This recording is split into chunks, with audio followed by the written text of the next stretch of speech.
ரெண்டு பேரும் ஒரு முடிவோட தான் வந்திருக்கீங்க போல இருக்கே. பாரு, நாங்க என்ன முடிவோட வந்திருக்கோங்கிறது ஒரு மேட்டரே கிடையாது. ஆனா நீ என்ன முடிவு எடுத்திருக்க? மலரா இல்ல மகாவா? புரியுதுமா? இன்னைக்கு மலர் மேடத்தோட தங்கச்சி வந்து பேசினுச்சுல, அத மனசுல வச்சுட்டு தான் என்னை ஓட்டுன்னு ஓட்டிட்டு இருக்கீங்க. ஆமாண்ணே, பின்னென்ன? உலகத்துல இந்த மாதிரி ஒரு தூது கிடைக்குமா? அக்காவோட லவ தங்கச்சியே வந்து சொல்றா. இங்க பாருங்கம்மா, அந்த பொண்ணு சொல்றத மனசுல வச்சுக்கிட்டு வீணா கற்பனை வளர்த்துட்டு இருக்காதீங்க. ஏன் அப்படி சொல்ற? இது உண்மையா பொய்யானே தெரியாதம்மா. அப்படியே அது உண்மையா இருந்தாலும் இது பிராக்டிகலா நடக்கிறதுக்கு சாத்தியமே இல்லையே. இங்க பாருண்ணே, லவ்வ பொறுத்த வரைக்கும் பிராக்டிகலா கஷ்டமான விஷயம் தான். ஆனா அவங்க இதெல்லாம் தெரிஞ்சுதானே முடிவு எடுத்திருப்பாங்க. நான் அப்படி சொல்லமா, அவங்க பிறந்தது வளர்ந்தது எல்லாமே ஒரு வசதியான குடும்பத்துல, கை நிறைய சம்பாதிக்கிறாங்க, சொத்து பத்து எக்கச்சக்கமா இருக்கு. திடீர்னு ஒரு நாள் அவங்களை தூக்கிட்டு வந்து நம்ம வீட்டுல உட்கார வச்சா அவங்களால இருக்க முடியுமா? அது அவங்க தானே யோசிக்கணும். ஆமாண்ணே, அவங்க இதெல்லாம் பத்தி யோசிச்சுதான் உங்ககிட்ட லவ் சொல்லிருக்காங்க. நீ மட்டும் உங்களுக்கு ஓகே சொன்னா அவங்க கால ஃபுல்லா உனக்காக வெயிட் பண்ணுவாங்க. இங்க பாருமா, இதெல்லாம் பேச்சுக்கு வேற சரியா வரும், ஆனா பிராக்டிகலா மகாவா இல்ல மலரா?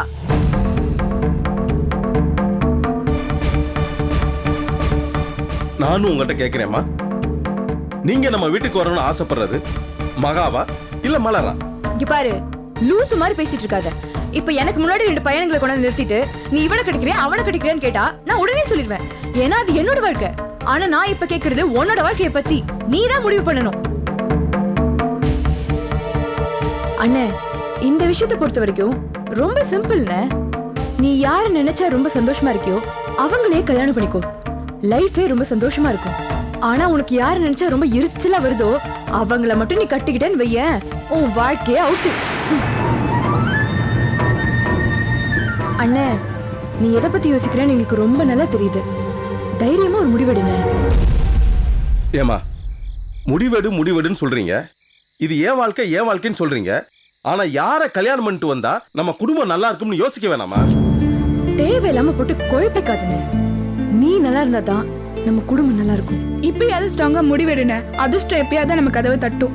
நான் கேட்கறது தப்பா நினைச்சுக்காதீங்கம்மா. மகா நம்ம குடும்பத்து பொண்ணு. ஆனா நீங்க ரெண்டு பேரும் பேசுறத பார்த்தா மலர் மரத்துக்கு சப்போர்ட் பண்ற மாதிரியே இருக்கு. மகா கோபியாத்தான தான் கட்டுவேன் இப்ப நிச்சயதார்த்தம் வரைக்கும் வந்தாச்சு. நம்ம வேற மாதிரி ஒரு முடிவு எடுத்தா மகாவோட நிலைமை என்ன ஆகும்? இங்க பாருங்க, இது உன்னோட வாழ்க்கை. நீதான் யோசிச்சு ஒரு கரெக்டான முடிவு எடுக்கணும். மத்தவங்களோட வாழ்க்கையெல்லாம் அது தானா அமைஞ்சிரும்.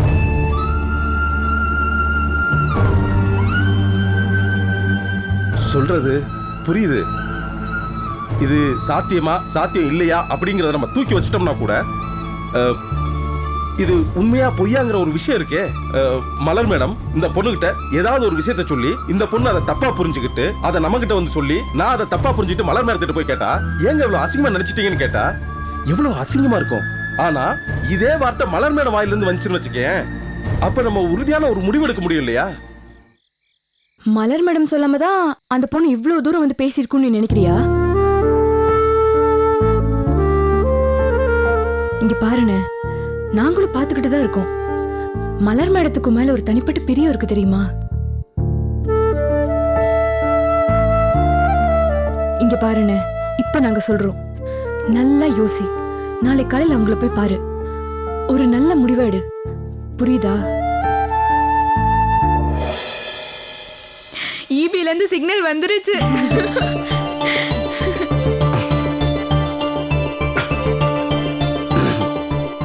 நாளைக்கு காலையில காமு சிவா கோயிலுக்கு போறதுக்கு முன்னாடி கண்டிப்பா மலர் மேடத்தை போய் பார்க்கறேன். நான் தெளிவா தான் போறேன். அவங்க நல்லபடியா பேசுறாங்கன்னா தெளிவான முடிவோட வர்றேன்.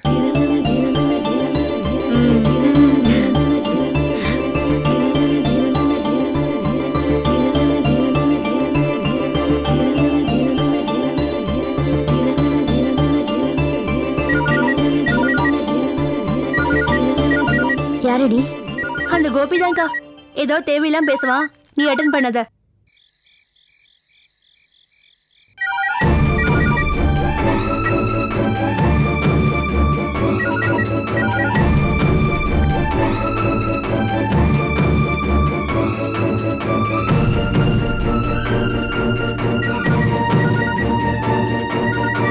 அக்கா, மாப்பிள்ளை கிட்ட இருந்தா போன். நீயே பேசுடி. நீதான பொண்ணு, நீயே அட்டென்ட் பண்ணு. ஹலோ. ஹாய். நான் கோகுல் பேசுகிறேன். சொல்லுங்க. சாரி, நான் ஒன்றும் டிஸ்டர்ப் பண்ணலையே. பேசலாம்ல? ஆ பேசலாம். அப்புறம் வேற என்ன விசேஷம்? நீங்க தான் சொல்லணும். சாப்பிட்டாச்சா? இல்ல, இனிமேல் தான். என்ன சாப்பிட்டியான்னு ஒரு வார்த்தை கேட்க மாட்டியா? மலர், நீ அப்பா செல்லமா அம்மா செல்லமா? வெயிட், நானே சொல்றேன். நீ அப்பா செல்லம் தானே? எப்படி கரெக்டா கண்டுபிடிச்சேன் பாத்தியா? மலர், உங்ககிட்ட ஒரு விஷயம் சொல்லணும். இந்த கல்யாணம் நிச்சயம் ஆனதுல இருந்து நான் எவ்வளவு சந்தோஷமா இருக்கேன் தெரியுமா? ரொம்ப ரொம்ப சந்தோஷமா இருக்கேன். நீ? எனக்கும் தான். ஆனா உன் குரல் அது தெரியலையே. இல்ல, கொஞ்சம் தலைவலி. இது தலைவலியா? டேப்லெட் ஏதாவது போட்டியா? டேப்லெட் ஏதாவது போட வேண்டியது தானே? இல்ல, ரெஸ்ட் எடுத்தா சரியாயிடும். ஓகே. நான் உன்னை டிஸ்டர்ப் பண்ணல. நல்ல ரெஸ்ட் எடு. Okay, good night.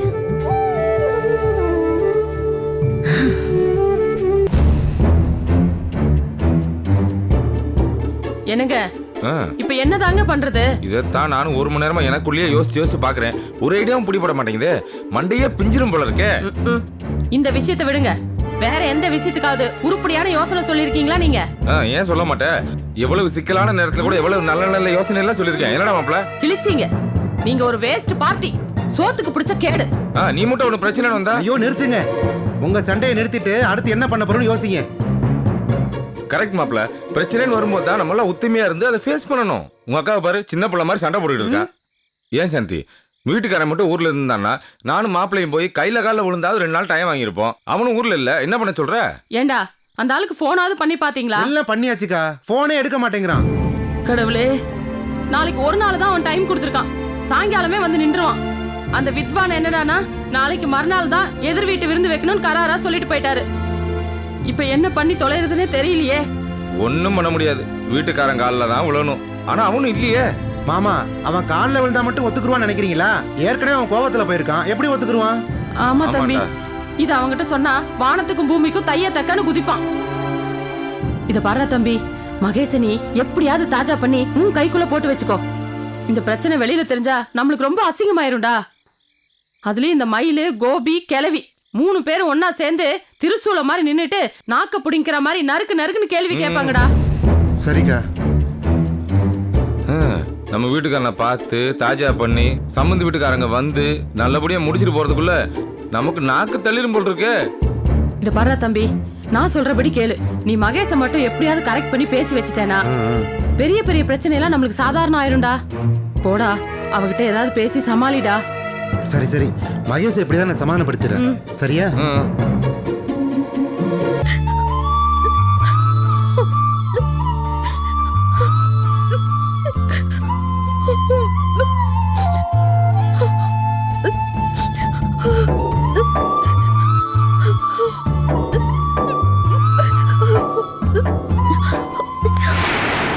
வெக்கமா இல்ல உங்களுக்கு? எவ்வளவு தைரியம் இருந்தா என்ன மறுபடியும் தொடுவீங்க? நான் உன்னை தொடக்கூடாதா? போய் பித்தலாட்டம் ஃப்ராடு தரும். நீங்க மட்டும் ஃப்ராடுன்னு தெரிஞ்சிருந்தா நேத்து உங்களை தொட்டுக்க விட மாட்டேன். அவசரப்பட்டு தப்பு பண்ணிட்டேன். எல்லாம் தலை எழுத்து. ஏன் இப்படி பேசுற மகேஷ்? வேற எப்படி பேச சொல்றீங்க? தாலி கட்டின புருஷன் நான் தொட்டதுக்கா இப்படி? ஏன் இப்படி பேசுற? என்ன தொடறதுக்கான அருகதை தகுதி உங்களுக்கு கொஞ்சமாவது இருக்கா? நீங்க ஒரு படத்தாசை பிடிச்சவர் மட்டும் தான் நினைச்சேன்.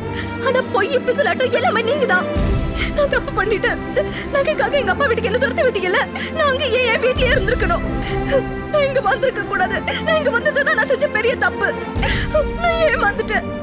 எல்லாம் ஏமாந்துட்டேன். இங்க வந்ததுனால அப்படி என்ன உனக்கு குடிமொழி போச்சு? இங்க வந்ததுனால தான் எல்லாம் இழவு நடந்து போச்சு.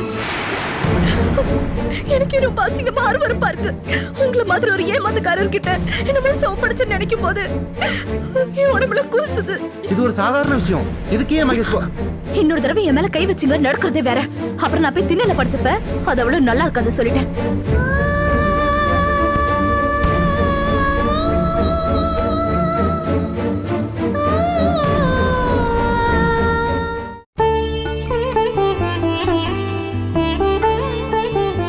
சரியா வச்சுடுறீ. என்னம்மா?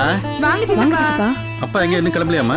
கிளம்பிட்டாங்க. அண்ணே, என்ன கிளம்பி ரெடியா வந்துட்டீங்களா? வாங்க பாருமா கோபி, வாங்க சித்தி. என்ன கல்யாணம் பண்ண ரெடியா? என்னம்மா நீங்க கிளம்பலையா? அவ்வளவுதான் சித்தப்பா, இப்படியே வந்துருவோம். சரி சரி வாங்க. இல்ல ராகினி கீதா வீட்லயே இருக்கட்டும், காமு மட்டும் நம்ம கூட வரும். ஏன்பா அவங்களும் வரட்டும்பா?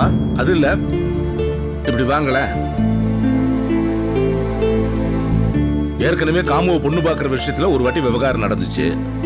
இந்த காலத்து பசங்களுக்கு அலபாயர் புத்திப்பா.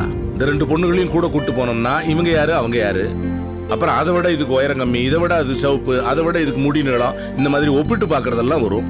இந்த யோசனையோட போனா பரவாயில்ல, வெளியே சொல்லி தொலைவானுங்க, வேண்டாம் சங்கடங்கள்லாம் வரும். ஏற்கனவே காமு நொந்து போயிருக்கான்ட்டு தான் வீட்டுல வச்சு பொண்ணு பார்க்காம கோவில் வர போறோம். இந்த பிரச்சனையை விலை கொடுத்து வாங்கணுமா? நான் சொல்றது சரிதானே? ரொம்ப கரெக்டுப்பா. சொல்லிட்டு கிளம்பலாம். போலாமா? ராகினி கீதா நீங்க இருங்க, நாங்க போயிட்டு வந்துடுறோம். போலாமா சித்தி? என்ன கோபி, உங்க அம்மாவை கூப்பிட்டாதான் வருமா? எதுக்கு இப்படி மறிவி நிக்குது? நான் கிளம்பிதான் இருக்கேன். என் பொண்ணுக்கு மாப்பிள்ளை பார்க்க போறேன் வான்னு வாய் திறந்து ஒரு வார்த்தை சொன்னா உன் சின்னத்தை குறைஞ்சு போயிருவாளா? இது நீ முன்னாடி நின்று செய்ய வேண்டிய காரியம். கூப்பிட்டாதான் வரணும்னு இருக்கா? சரி சரி வா. நீ கூப்பிடாட்டியும் காமுக்கு மாப்பிள்ளை பார்க்க நான் வரத்தான் செய்வேன். இருந்தாலும் வான்னு சொல்லணும், அதான் முறை. மறந்துடாத. அவ மறக்கிறாளோ இல்லையோ, நீ மறக்காம ஞாபகப்படுத்தி. சரி போலாம் வா, மூஞ்சி சிரிச்சாப்புல வச்சுக்கிட்டு வா. வாங்க நீ வாங்க வாங்க. வாங்க. கோபி வர இல்ல, நீங்க முன்னாடி போயிட்டு கோபி இருக்கப்பா. வந்திருப்பா. வந்துடுறேன் சித்தி, நீ முன்னாடி போயிட்டு இருக்கப்பா, நான் வந்துடுறேன். சீக்கிரம் வந்துருப்பா. ஒரு சின்ன வேலை இருக்கு, முடிச்சு வந்துடுறேன்ப்பா. கோபி சீக்கிரமாப்பா. வந்துடுறேன் சித்தப்பா. என்னண்ணே, இன்னைக்கு நீ கிளம்புறத பார்த்தா மகா அவுட்டு போல. நான் யதார்த்தமா தான் மலர் மேடம் வீட்டுக்கு நான் போறேன். ஓ, அப்ப கரெக்டா? இல்ல இத பிடிங்க, நான் வந்துடுறேன்.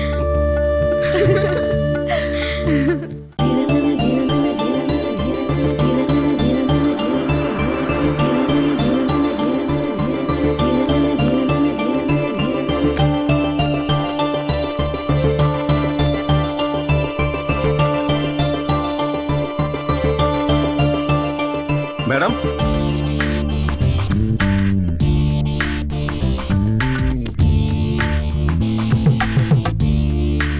ஒரு நிமிஷம் இருங்க. வாங்க, அப்படி வாங்க. என்ன விஷயம்? அக்காவை பார்க்கணும். அதனால தான் கேக்குறேன், என்ன விஷயம்? இல்ல மேடம் கூட கொஞ்சம் பேசணும். எதுவா இருந்தாலும் என்கிட்ட பேசுங்க போதும். உங்களுக்கு தெரியாதா, சில விஷயங்கள் அவங்ககிட்ட தான் பேச முடியும் இல்லையா? அக்காக்கு உங்களை பார்க்கவோ பேசவோ இஷ்டம் இல்லைங்க. கிளம்பிடுங்க தயவு செஞ்சு. எனக்கு தெரியுங்க, அவங்களுக்கு என் மேல கோவம் இருக்கு, நல்லாவே தெரியும். நான் பேசுறேன்னு வச்சுங்களேன், எல்லாமே சரியாயிடும். அவ எதுவும் கேட்க விரும்பலங்க. கேட்ட வரைக்கும் போதும். ஏதாவது ஒரு குழப்பத்தை பண்ணிட்டு அதுக்கு விளக்கம் கொடுக்க வரதே உங்க வேலையா போச்சு. இப்ப நான் ரொம்ப தெளிவா வந்திருக்கேங்க. அவங்க கூட உட்கார்ந்து பேசினா எல்லா படம். இனிமே நீ அவளை பார்க்க முடியாது.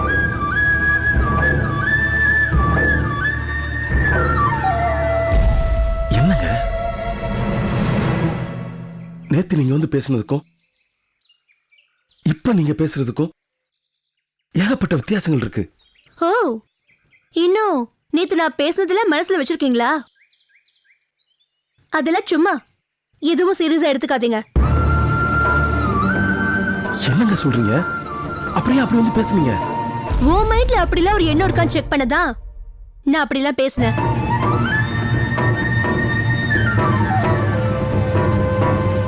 கொஞ்சமாவது யோசிச்சு பாத்தியா? நீ யாரு, உன் நிலைமை என்ன, உன் தொழில் என்ன, ஃபேமிலி பேக்ரவுண்ட் என்ன, நீ எப்படிப்பட்ட வீட்ல இருக்க, எல்லாமே மறந்து போச்சா?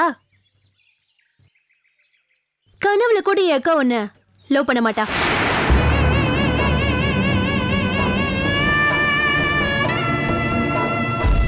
அது சரி, எப்பவாவது உன் முகத்தை கண்ணாடியில பாத்திருக்கியா?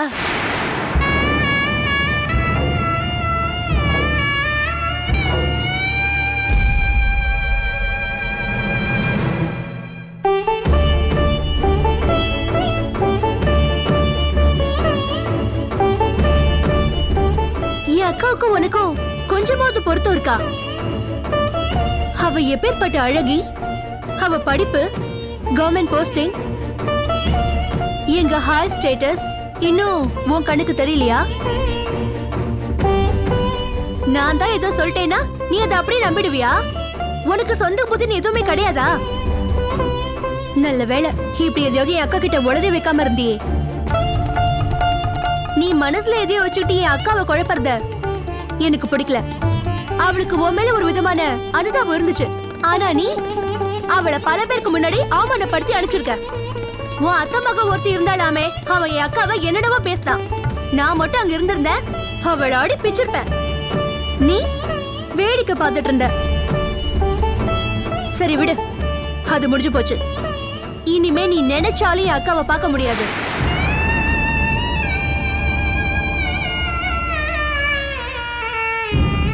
அவ அழகுக்கும் திறமைக்கும் ஏத்த மாதிரி ஒரு மாப்பிளைய எங்க அப்பா பாத்துட்டாரு.